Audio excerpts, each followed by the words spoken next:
그러니까 한국인이라는 것은 이 특이한 사명을 가지고 태어나 있습니다. 여기에.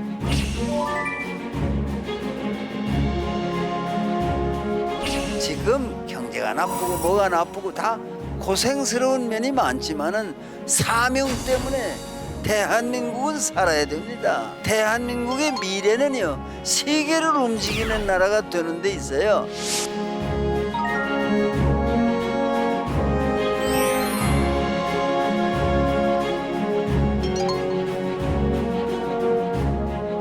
나가면 잘하는 게 한국인이 건배화하잖아요. 한반도의 역할이라는 게 뜻이 있어서 통일을 못하고 70년을 끌어왔습니다. 왜 그런가 생각해 보세요.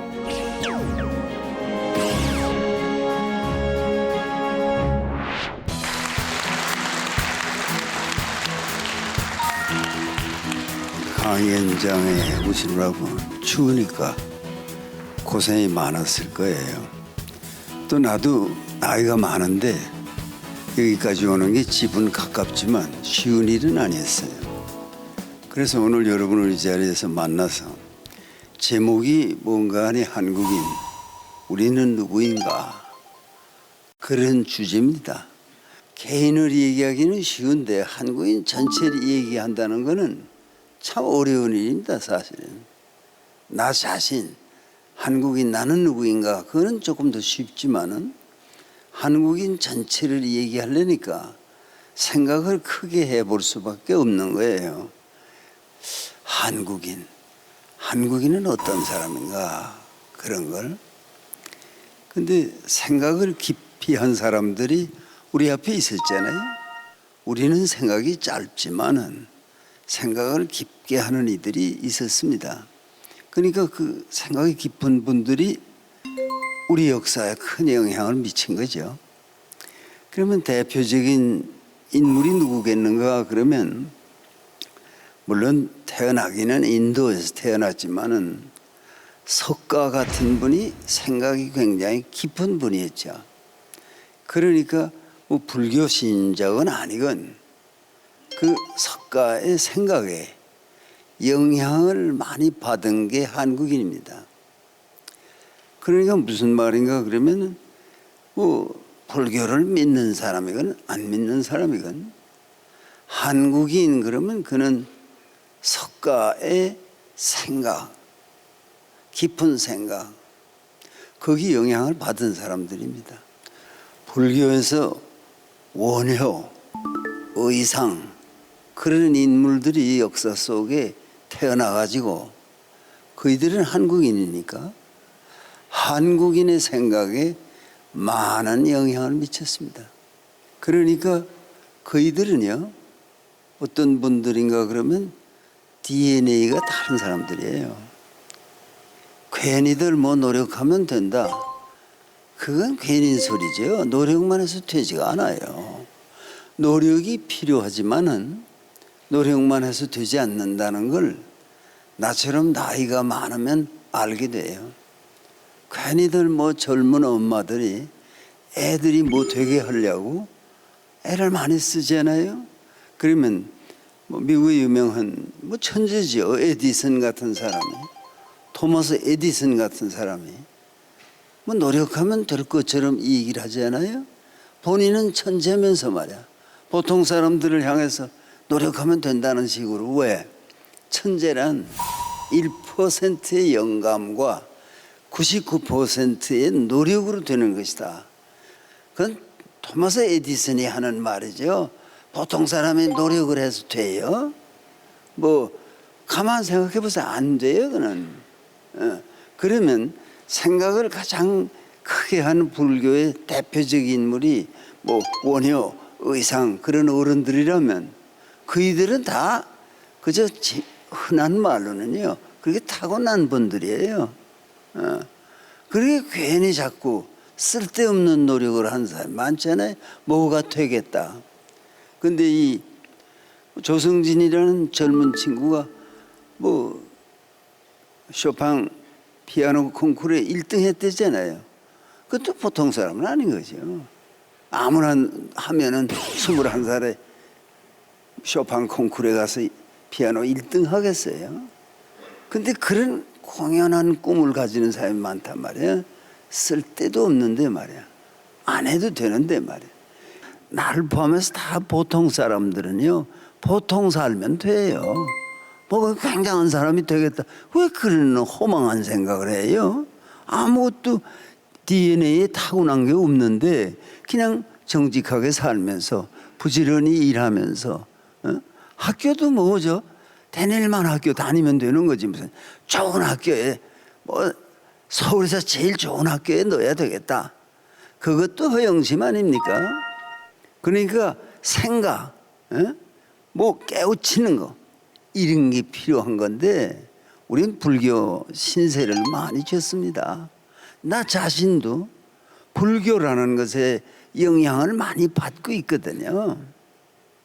바나바람 일다 심경에 조견 온 개공 진리의 빛에 비춰보건대 삼라만상이 다 텅 빈 것이로구나. 색즉 시공 공즉 시색 아무것도 없는 것이 내 눈에 어른어른하는 거야. 와, 그런 깊은 생각이 보통 사람이 합니까? 그러니까 그런 분들의 생각이 우리 삶에 한국인에게 큰 영향을 미쳤지 않았겠는가? 그러면 또 공자님 가르침이 없이 한국인이 있습니까? 공자님이 가르친 것이 우리에게 지대한 영향이 있습니다. 옛날에 우리 조상 선비들이요, 산동성 공자님이 태어나신 곡부가 있는 그쪽을 향해서 발을 뻗지 않고 잤대잖아요. 그건 신뢰라 그 말이에요. 그런 어른이 태어나신데 발을 뻗고 자면 그게 신뢰 아니냐. 그런 사람들이 우리 조상들이었어요. 거기에 잘못도 있었다. 그렇지만 잘못만이 아니에요. 중국을 존중하는 것이 중국의 공자님이 태어났기 때문이에요. 그러니까 공자님이 얼마나 훌륭한 분이에요. 여러분도 인생을 살면서 인생의 계단 그런 게 있잖아요. 그렇죠? 나이에 따라서 뭐가 있잖아요. 그러니까 공자님이 우리한테 가르쳤어요. 당신을 놓고 12호의 지우학 나 19, 5에 배우는 일이 뜻을 두었고, 야, 이게 무슨 말인가? 제자들이 물었어요. 선생님 너무 공부를 늦게 시작한 거 아닙니까? 15이 뭡니까? 초등학교 들어가는 나이가 7살, 8살인데 제자가 물었더라고요. 선생님 왜 이렇게 늦으셨습니까? 공자님 대답이 내가 집이 너무 가난해서 공부할 틈이 없어서 그러게 내가 이 일 저 일 하면서 사는데 보탬이 되는 이런 걸 하느라 내가 잔재주가 많아. 그러니까 손재주도 좋으셨나 봐요. 그러나 그이는 19, 5이 돼서야 10유오 이 지우학 19, 5이 돼서 배우는 일에 뜻을 두었다. 그 공자님이에요. 그러고는 15년 동안이라는 긴 세월 수양의 길을 정진해서 30이 됐어요. 30이 그 공자님이 우리에게 가르쳐 주신 말씀이에요. 나이 30이 되어서는 설 입자예요. 내 입장이 뚜렷한 사람이 되었느니라. 그 의견이 있어야 돼요. 이 한국인의 약점이 어디 있는가 하면요, 생각이 없기 때문에 의견이 없어요. 저 옥스포드 대학을 여러 해 전에 구경 갔던 일이 있어요. 갔더니 그 안내하는 사람이 방을 가르치면서 이 방은 이 강의실은 이게 토론장입니다. 영국의 유명한 옥스포드 출신의 정치인들이 여기서 토론하는 걸 배웠습니다. 그 왜 토론을 합니까? 자기 의견이 있어야 토론이 되죠. 의견도 없는 사람이 무슨 토론을 합니까? 그러니까 생각이 있어야 돼요. 생각이. 그러니까 영향이 공자님 영향이 크다는 거예요. 다 그래도 한 30대면 야 이젠 사랑구실 해야지 이렇게 말하잖아요. 다 30이 그런 나이예요. 공자님이 40이 불혹 그런 말씀을 하셨어요. 40이 되어서는 풀을 혹은 유혹 그런 말이니까 유혹에 빠지지 않는 사람이 되었다. 야 훌륭하시잖아요. 40이 되어서 벌써 어떤 경지에 가신 어른이 공자님이에요. 42% 젊어서는 20대 30대에 더러 허랑방탕한 삶이 있었다고 하더라도 40이 돼서 마음을 바로잡으면은 올바른 인생을 살 수 있다. 그게 공자님의 가르침이에요. 젊어서 좀 허랑방탕한 일이 있어서도 한 40이 되면은 자리를 잡고 마음을 가다듬고 살아야죠. 중요한 가르침이에요. 한국인이 그 영향을 많이 받았죠. 42% 40이 되면은 젊어서 좀 안 좋게 살던 사람도 딱 정신을 차려야 한다. 사람 구실해야 한다. 그런 거 아니에요? 그러니까 40이라는 나이면 중요한 거죠. 그 왜 미국의 유명한 대통령의 링컨이라는 이가 사람이 40이 넘으면 제 얼굴에 대해서 책임을 져야 돼. 그게 링컨이 한 유명한 말이에요. 여러분 40되고 거울 보세요. 이 얼굴이면 되겠는가? 공자님이 순서를 얘기하시다가 50이 지천명. 물론 뭐 요새는 오래 사는 사람들이 많아요. 나 같은 사람도요. 지폐는 지고 다니긴 하지만은 88비예요. 그렇게 놀랄 건 없어요. 다 살다 보면 그렇게 되는 거니까. 88비예요. 나도요 예전에 머리도 까맣고요. 괜찮았어요.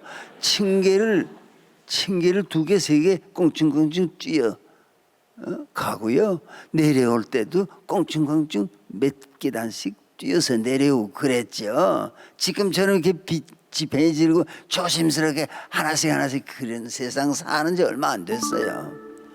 그렇게 되는 거예요. 사람이 이제 슬슬 끝내겠지만은 아니 강의는 이제 시간대로 하지만은 내 인생이 무대에서 슬슬 사라질 거예요. 그렇지만 젊은 사람이 다 그렇게 되는 거예요. 젊음이 늙어갈 줄 아세요? 그 공자님의 이 시간, 나이 나누는 걸 가만 생각하면서 거기서 지혜를 얻으세요. 그러니까 뭐 세월이 가는 것도 또 내가 좀 일러줄 필요가 있어요. 인생에도요 4계절이 있어요. 봄도 있고 여름도 있고 가을도 있고 겨울도 있고 그런 게 인생이에요. 지금 겨울이 왔죠. 계절에 요 전에 가을이었어요. 가을 좀 쓸쓸했잖아요. 쓸쓸한 사람 없었어요? 가을이 되면 쓸쓸하죠. 시인만이 쓸쓸합니까? 다 쓸쓸하죠. 농경사회는 가을을 추수 때라 기다렸는지 모르지만은 이게 지금 산업사회는요 가을이 처량합니다. 왜 박목월이 내가 어느 시인한테 들은 말인데 제주도에서 옛날에 뭐 세상 떠난 지도 오래됐으니까 애인과 이별했대요. 내용은 몰라요. 남의 내용은 알아서 뭐하겠어요. 그 이별하고 오면서요 그 시를 푼 거예요. 기러기 울어에는 하늘 구말리 바람이 산을 불어 가을은 깊었네. 이 노래가 2절에 한낮이 지나면 밤이 오듯이 우리의 사랑도 저물었네. 그게 2절이에요. 3절은 산천에 눈이 쌓인 어느 날 밤에 촛불을 밝혀두고 홀로 울리라. 이게 가을의 노래입니다. 처량해요 가을이. 그런데 1절 부르고 2절 부르고 3절 부르고 매번 되풀이해야 하는 후렴은 긴 탄식으로 시작합니다. 탄식 아니에요? 한 번으로 끝나요? 또 한 번. 그러고 나서 결론은요 짧은 한마디. 너도 가고 나도 가야지. 가을이에요. 가을 인생의 가을. 그게요 40이 시작됩니다. 가을. 50 지천명 무슨 뜻이에요? 공자님이 너 인생에 가을이 왔는데 정신 차려. 그런 거예요. 42%긴 인생이 10년을 마음을 가다듬어서 50이 지천명 50이 되었으니 이제는 하늘의 명령을 헤아려라. 하늘의 명령이 아무에게나 들립니까? 생각이 있어서 귀를 기울여야 들리죠.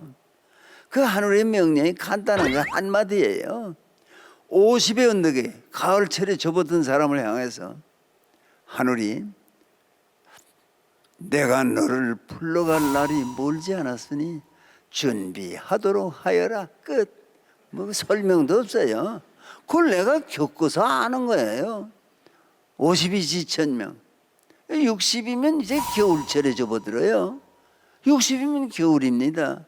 60이 이순, 나 나이 60이 되어서는 이는 귀자예요. 순은 순종할 순자예요.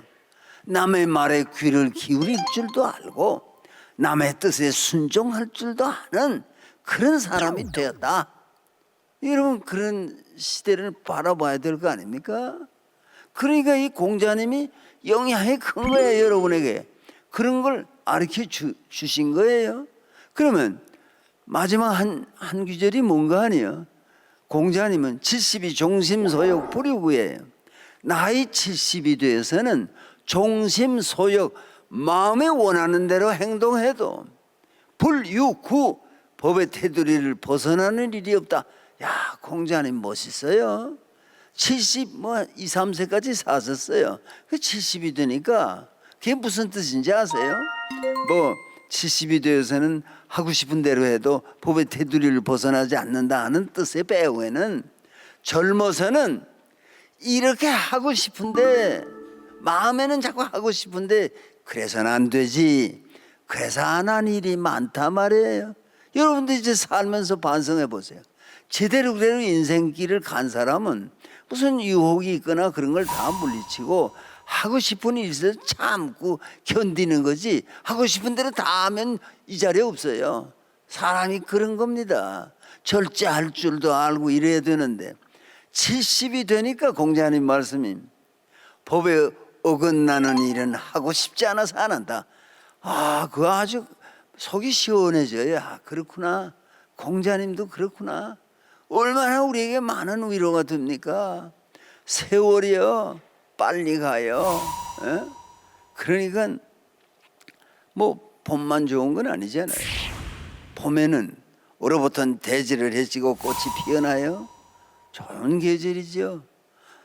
죽었던 것 같은 나무까지 새싹이 움트요. 좋은 계절이죠. 여름도 좋아요. 여름도. 그리고 옛날 노래 녹음방초가 승화치라 녹음이 우거지고 풀의 향긋한 냄새가 감도는 여름 한철이 어쩌면 꽃피는 계절보다 못하지 않다. 야, 여름도 좋아요. 근데 이 봄, 여름은 시간이 더디 갑니다. 내가 경험을 여러분에게 말씀드리는 거예요. 그 어떻게 더디 가나요? 음악의 용어로 하자면 인생의 봄, 여름은 아다지오로 갑니다. 천천히 가요. 그러다가요 40이 되면 달라져요. 그때부터는 갑자기 속도가 붙어. 40 그러면요, 내가 느낀 대로 말씀드릴게요. 40 그러고 목욕탕에서 노인들이 40, 41 그렇게 세월이 가는 거 아닙니다. 잘 들어보세요. 40 그러면요 그때부터 40 만하나 만들면 이렇게 가요. 그렇게 가서 50이에요. 경험을 얘기하는 거. 딱 공자님한테 배운 거예요 이게. 그렇게 세월이 그냥 빨리 가요. 그것도 50이에요 50에서 60 사이도 내가 살아봤을 거 아닙니까? 순서대로 안 가요.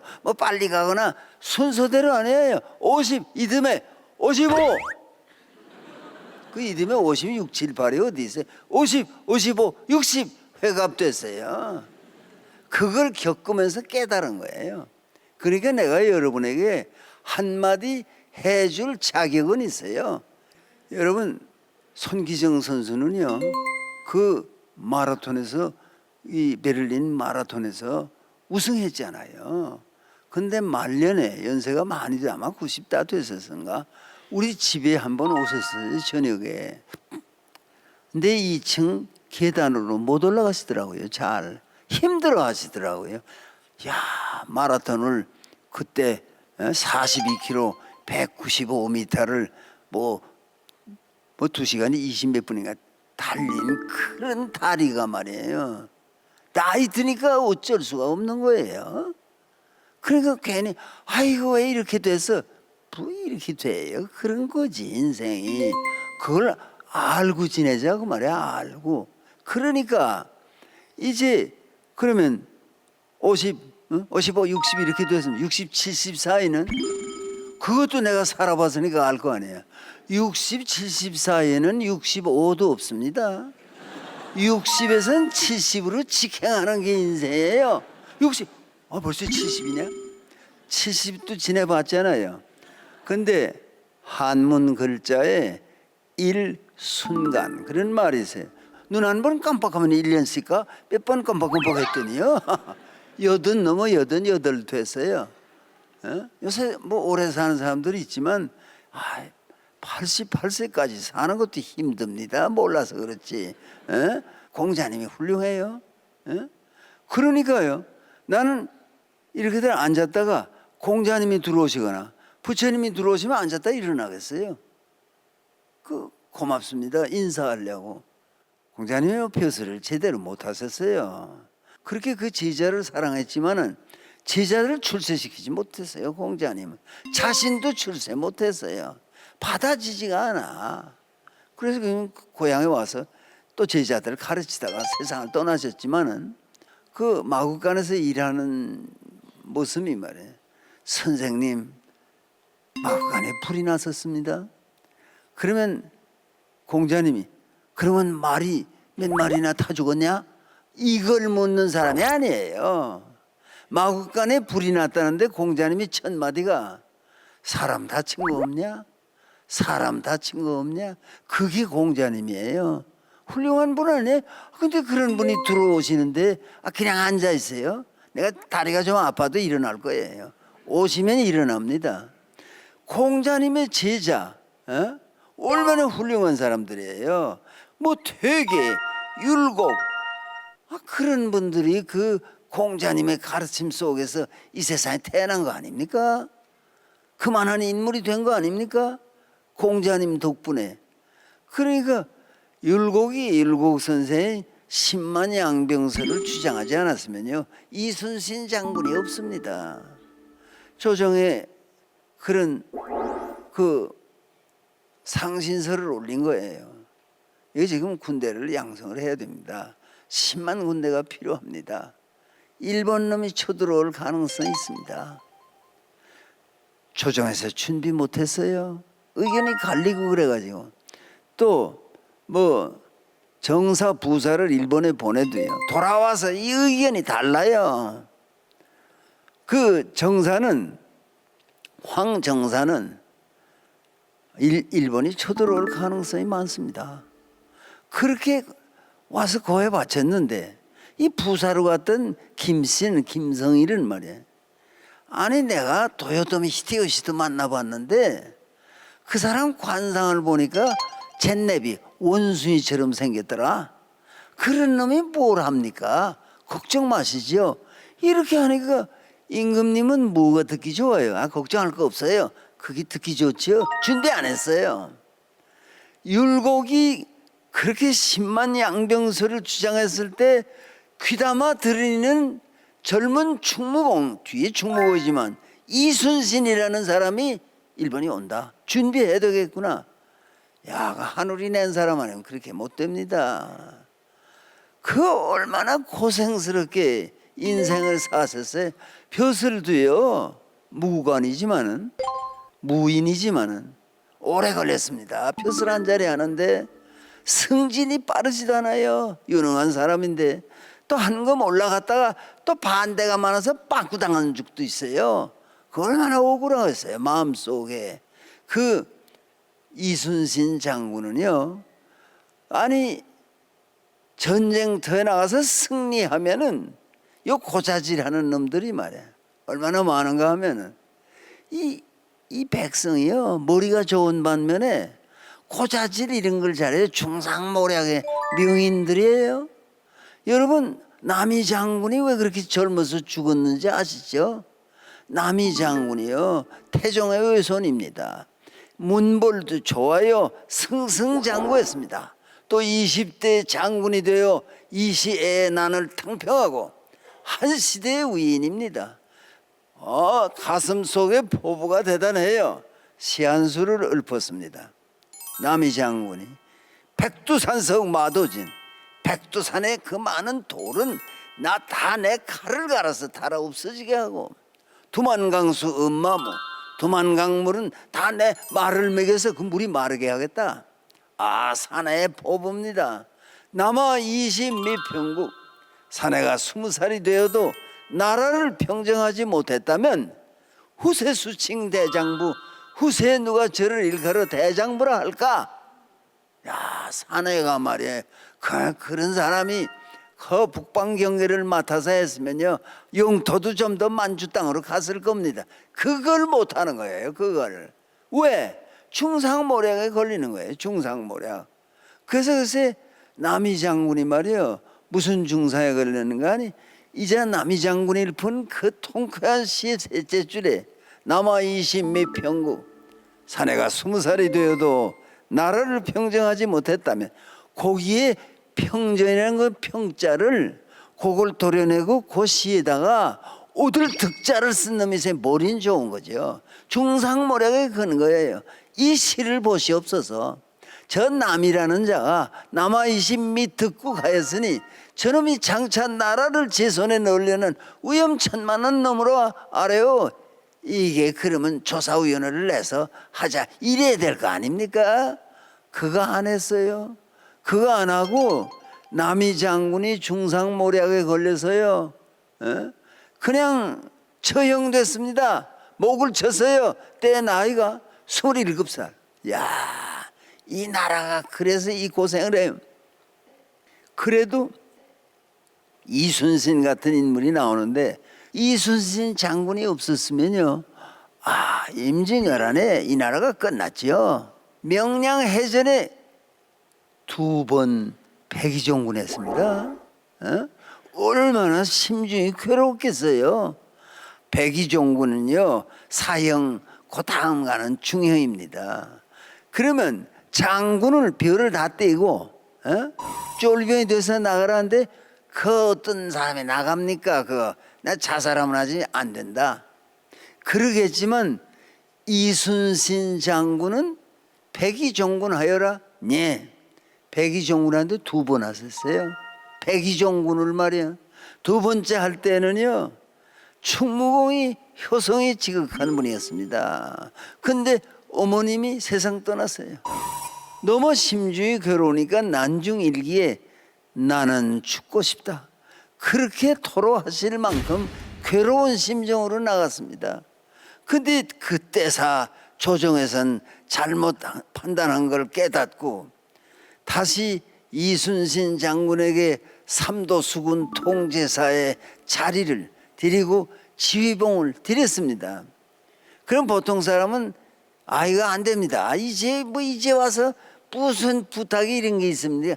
다 망했는데 뭘 가지고 나더러 하려는 겁니까?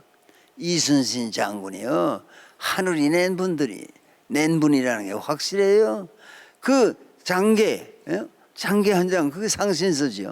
조정에 올리면서 상이유 12, 아직도 12척의 배가 있사옵고 순신불사, 이순신 아직도 죽지 않았는데 왜 조정에서는 그런 말씀만 하십니까? 대강거자 일본 놈을 좀 쫓아내기라도 해야 돼.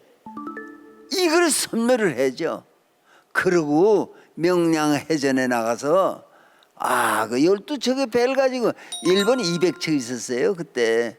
그걸 무찌르는 그 용기, 그 지혜, 야, 그게 어딥니까? 마지막 해전이 저 노량해전 아닙니까? 그 해전에서 충무공 이순신은 이제 일본 놈은 패망해서 간다, 이제 나라는 내가 지켰다, 그걸 아셨대요. 그걸 아시고 가판에 나서서 이배는 저리 가고 저배는 이리 오고 그걸 지휘를 하는 일본 놈이 보기가 얼마나 쉬워요. 저기 이순신 아니냐. 그래서 처음 맞아 쓰러졌어요. 월드 웨트만이 링컨이 남북전쟁 끝날 무렵에 쓰러지는 걸 보고 캡틴, 오 마이 캡틴, 그렇게 탄식한 것처럼 왜 이렇게 배가 안전하게 다 목적지에 갔는데 가판에서 선장께서는 이렇게 총에 맞아 쓰러지십니까? 홍희섭 교수의 풀이가 재밌어요. 그거는 충무공의 마음에 이기고 돌아가면요 쫄자들이 쏙삭쏙삭 중상모략을 할 생각을 하니 차지해 내가 가는 게 좋지, 그런 생각으로 간판에 쓰셨대요. 그렇게 짐작한대요. 그래가지고 흉탄에 쓰러지신 때 나이가 53세 54세. 야, 젊은 나이 지금 생각하면 그냥 나라는 건지고 갔었잖아요. 그게 다 율곡의 영향이 없으면 안 돼요. 그러면 퇴계 선생은 그렇게 벼슬길에 많이 계시지 않았지만은 그 가르침이 이 시대, 그 시대를 움직이고 이 시대에도요, 그의 생각이 진실함이 얼마나 대단합니까? 퇴계 선생이요, 두 번째 부인을 맞이했는데 그 부인이 좀 모자라는 부인이래요. 그 증거가 뭔가 하니, 이제 제사상을 차리면은 그 제사상을 차리면 하지, 제사 시작하기도 전에 여자가 제사상에 와서 왔다 갔다 하자는 게 없잖아요, 그런 법이. 근데 이 사모님은 말이야, 그 제사상에 나와서 이것저것 좋은 걸로 집어자신데 제사 지내기도 전에. 그러니까 문중에서 야단났다 이거예요. 그래서 퇴계 선생 쿡쿡 찌르면서 뭐라고 이 얘기를 하셔야지, 이런 법이 어디 있느냐. 그러니까 퇴계 선생이요, 정말 공자님 제자 아닙니까? 그러니까 그냥 두세요 그러더래. 그 제사상에 음식을 먹는 걸 그냥 두라고 그러더래요. 그러면서 퇴계 선생 하신 말씀이, 저 며느리가 모자라는 며느리지만 돌아가신 아버님이 극진히 사랑하셨어. 근데 그 아버님 제사를 지내면서 아버님 제사상의 음식을 그 며느리가 집어먹었다고 그걸 쥐어받고 그러면 돌아가신 아버님이 좋아하시겠는가? 다른 사람은 할 말이 없는 거예요. 이는 진짜 제사하는 사람이에요. 거기에 뭐가 있어요? 뭐가 있느냐 그러면요, 한국인을 가만 보세요. 한국인이 오늘 도달한 지점이 어딘가 하면요, 자꾸만 그 어른이, 아버님이, 어머님이 세상을 떠나면요, 돌아가셨습니다 그러잖아요. 아버님이 돌아가셨습니다. 어디로 돌아갔어요? 그러니까 이 민족의 관념 속에 돌아가신 아버님도 살아계시다, 그런 관념이 있는 거예요. 근데 나는 무슨 시를 생각하면서 그 얘기를 하는 거 아니에요. 영국의 유명한 시인이 알프레드 테니슨이라고 있었습니다. 테니슨. 근데 시인이 마지막을 푼 시를 뭐라고 하는지 아세요? 백조의 노래라고 그래요. 스원송, 백조. 근데 백조가 보기는 이쁜데 노래를 못한대요. 그런데 그 백조가 죽기 전에 노래를 한마디 한대. 그래서 시인의 마지막 시를 백조의 노래, 스원송이라고 하는데, 이 테니슨이라는 사람이요, 그 크로싱 더 바, 그게 그의 스원송이에요. 마지막 시인의 마지막 노래인데, 그 시를 읽어보면요, 이 테니슨이라는 시인은 기독교를 배경으로 썼지만 그 시 줄거리가, 이 해는 지고 저녁별 반짝이는데 날 부리는 맑은 음성 들려오느나 나 바다 향해 머나먼 길 떠날 적에는 속세의 신음소리 없기 바라네. 마지막은요, 정말로 위대한 사상, 생각을 나타냈습니다.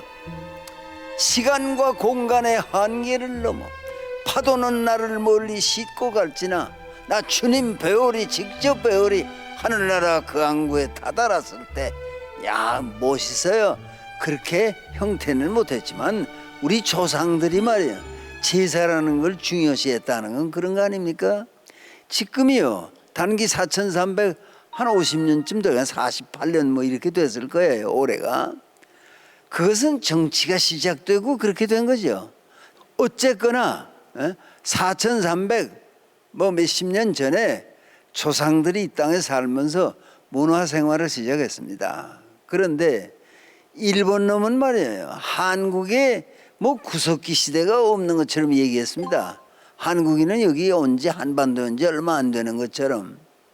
근데 내가 이 대학에 있을 때, 내가 이 대학의 교무처장을 하고 있을 때, 그게 1962년쯤 돼요. 1962년 옛날이죠.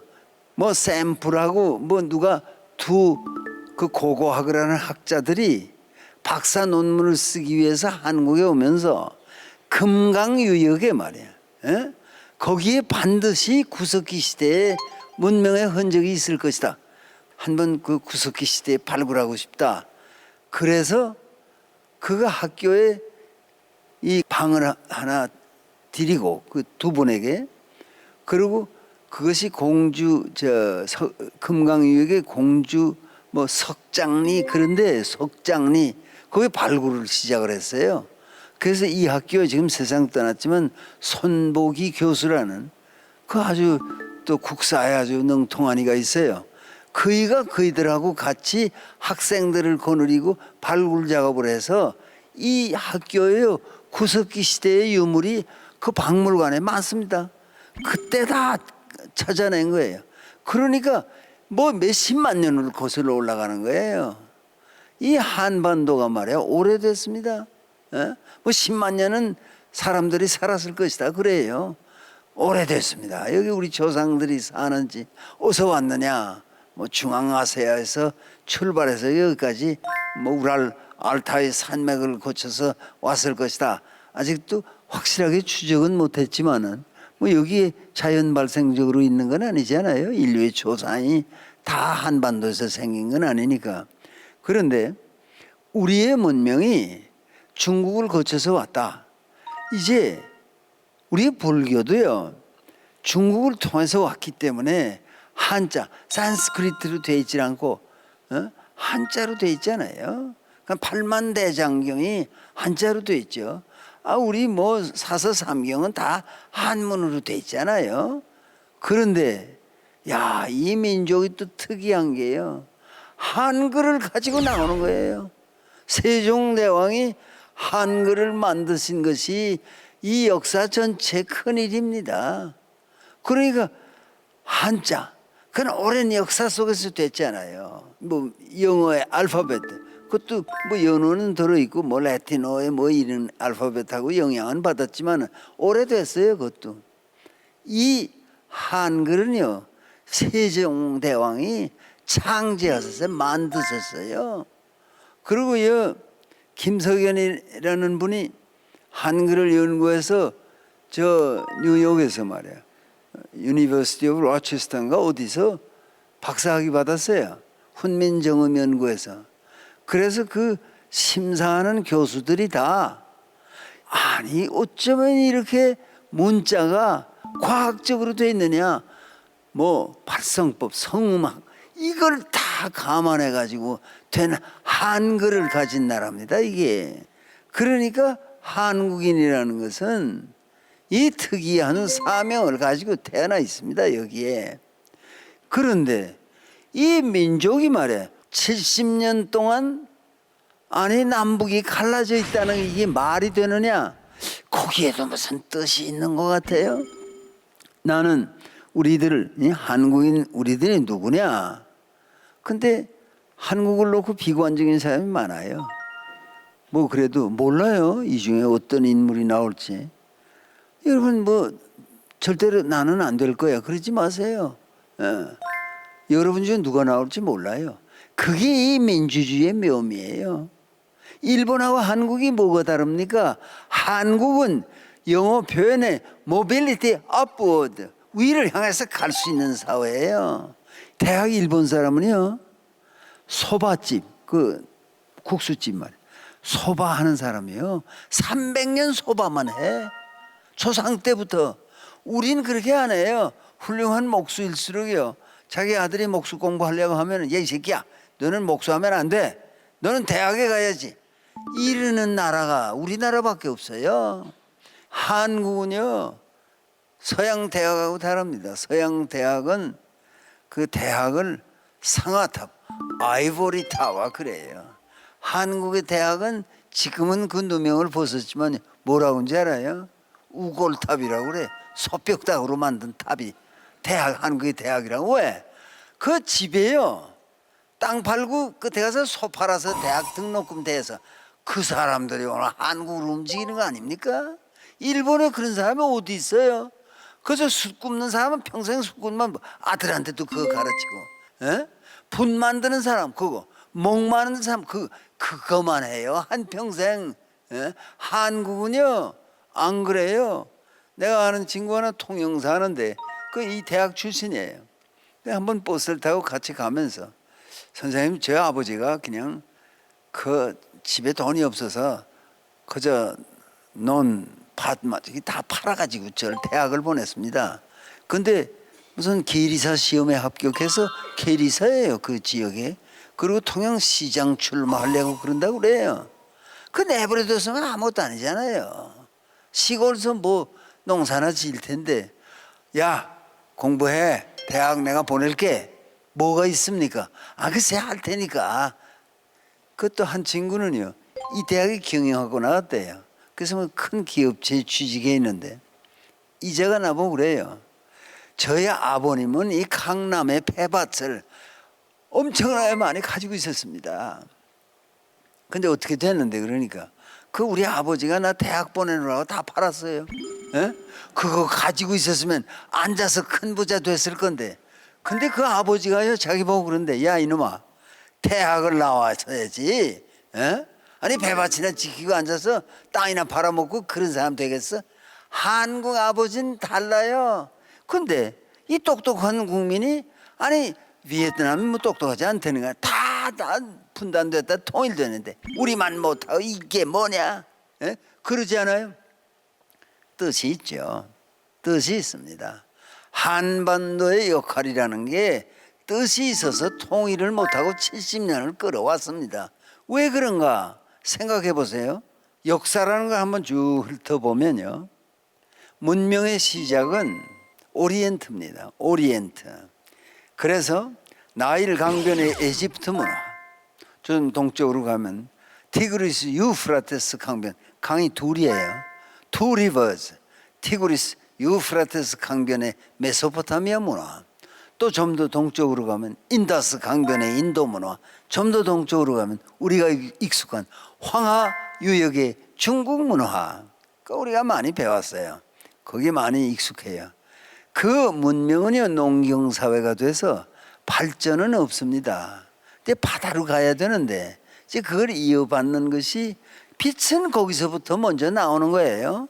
동방에서 해가 동쪽에서 뜨잖아요. 그래서 서쪽을 향해서 가는 거 아닙니까? 그래서 그 문명이 서양 문명에 영향을 줍니다. 서양이 독자적으로만 생기는 게 아니에요. 서양 문명은 지중해, 그것도 동쪽에 치우친 에게 바다, 거기서 생기는 거 아니야. 에게 바다의 도시국가들, 아테네, 스파르타, 고린도, 테베 등등 이런 나라들이 일어납니다. 그런 나라들이 일어나서 서양 역사의 시작이 그거 아니에요? 서양 미술이 어디에서? 히랍에서, 아테네에서. 아니 철학이 뭐 소크라테스가 어느 나라 사람이에요? 아테네 사람이에요.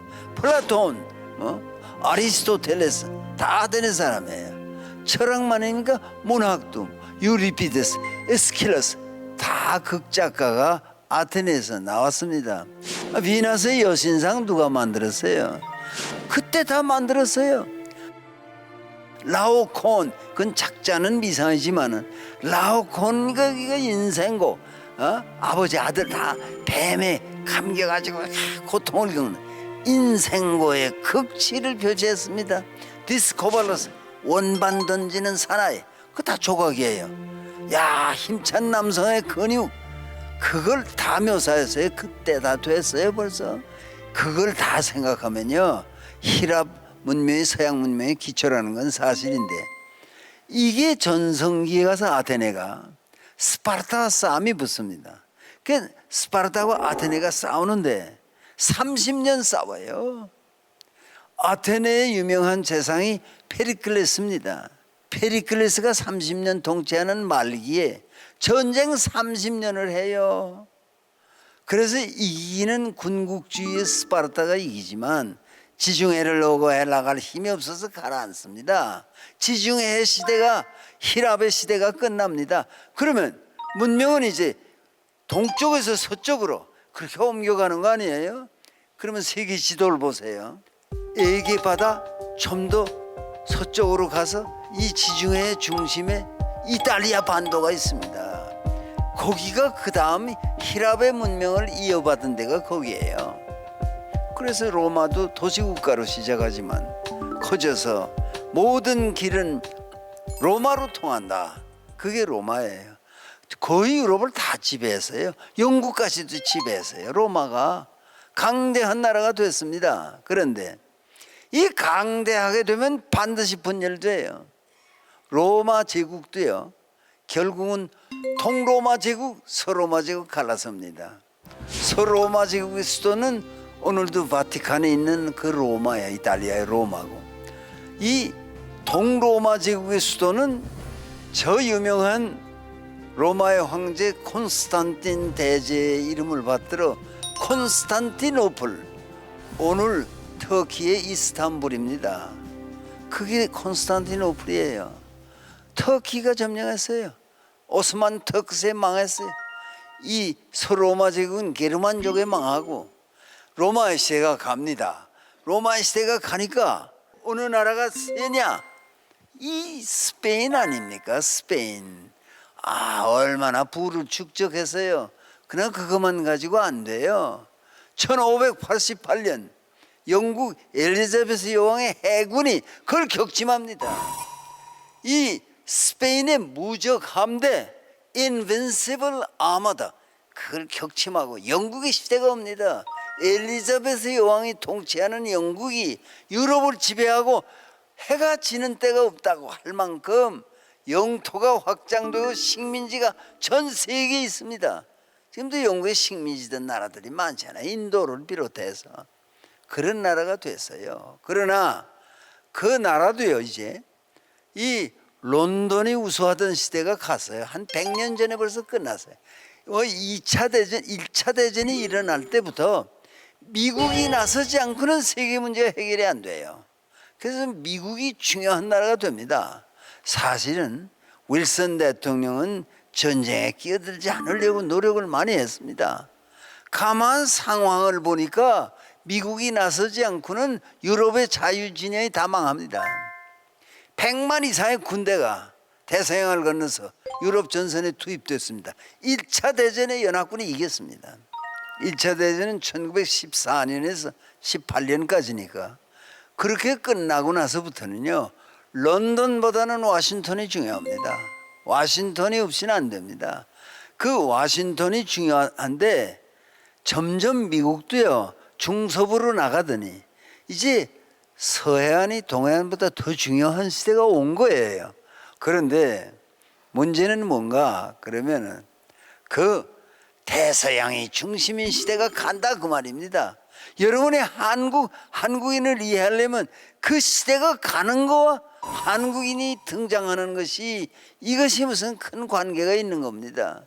서양이요, 지금 물론 우선 일어난 건 경제적으로 군사적으로 중국이 일어났지만 중국에 붙을 건가 뭐 미국에 붙을 건가, 그는 일본 같은 나라가 주체성 없이 그런 짓을 하죠. 한국인이 어디 붙습니까? 한국 대통령은 미국 가서 뭐 오바마도 만나지만 또 중국 가서 시진핑도 만나고, 그건요 의미가 큽니다. 미국 의회 상하원 합동회의석상에서 박근혜 대통령이 가서 무슨 선언을 했는가 하면은 이 DMZ 비무장지대에 세계 평화를 위한 공원을 조성하겠습니다. 그것이 아주 충격적이었어요. 여러 나라의 지도자들이 그런, 이게 지금 사명이 두드러지는 거 아닙니까? 한국인은 누군가 DMZ의 세계 평화를 위한 공원을 만드는 나라예요. 이게 왜 그게 중요하냐? 벌써 그게 힌트가 돼가지고 메시지가 거기 있어서 한국의 머리 좋은 설계자들 가운데는요, 아니 벌써 거기에 UN 본부를 거기에 다 유치할 그 건물을 다 설계를 해놓은 거예요. 그것뿐입니까? 유엔 본부와 아울러 거기다가 또 부속 건물까지 다 설계해놓고 그게 언제 돼요? 그러지 마세요. 뭐 어느 나라에 붙고 그게 아니고요. 미국과 중국이 붙어 싸울 겁니까? 그럼 세계가 다 망하라는 겁니까? 지금 경제가 나쁘고 뭐가 나쁘고 다 고생스러운 면이 많지만은 사명 때문에 대한민국은 살아야 됩니다. 대한민국의 미래는요, 세계를 움직이는 나라가 되는 데 있어요. 전 세계 유수한 연구기관에 한국의 젊은 학자들이 얼마나 많이 끼어 있어요. 그 사람들이 무슨 학술에 무슨 상 받는 날이 멀지 않습니다.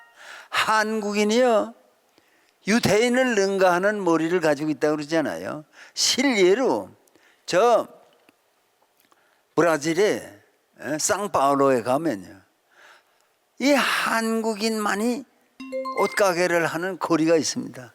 그 거리의 맨 끝에는 한국인의 공원도 만들었어요. 그 본신은 유대인이 옷장사하던 데인데 한국인들이 들어가 가지고요, 하나씩 둘씩 다 내보내 가지고 전부 한국인이 해요. 그래서 이 세상에 나가면요, 아예 국내에서는 민하게 굴어도요, 나가면 잘하는 게 한국인이에요. 그건 묘하잖아요. 여러분, 한국에 태어난 게 어떤 사람은 나도 좀 다른 나라에 태어났으면 몰라서 그런 거예요. 한국이 장차 세계의 등불이 되는, 정말 그 유명한 시처럼 아시아의 등불이 되는 그런 날이 있고, 여러분의 시대가 그런 시대입니다. 한국인의 자존심, 안중근을 낳은 나라, 뭐 이봉창 윤봉길이 있는 나라, 그 정신이 어디 갔겠어요? 안중근이 말이에요, 그 합방된 조국에는 안 살았어요. 그러니까 10년 되기 전에 1909년에 처형됐으니까 권총 한 자루를 가슴에 품고 갑니다. 하얼빈 욕도에 가서 이토 히로부미의 가슴에 그 브라우닝 자동 권총 한 자루에 방아쇠를 당깁니다. 쓰러졌어요. 그 자리에서 쓰러졌어요. 그런데 재판받잖아요. 사형. 야, 한국 청년 안중근이 말이야, 그 일본 재판장을 향해서 말이야, 야, 사형보다 더 심한 형벌은 없냐? 야, 사형받은 사람이 말이야, 그렇게 말하고 당당하게 죽은 한국인의 기상, 그걸 존중해야 됩니다. 한국인이 뭐 어떻게 먹고 사나? 그렇지 않아요. 이제 한국인의 새로운 시대가 온다는 걸 확신하면서 이만 끝내도록 할까요?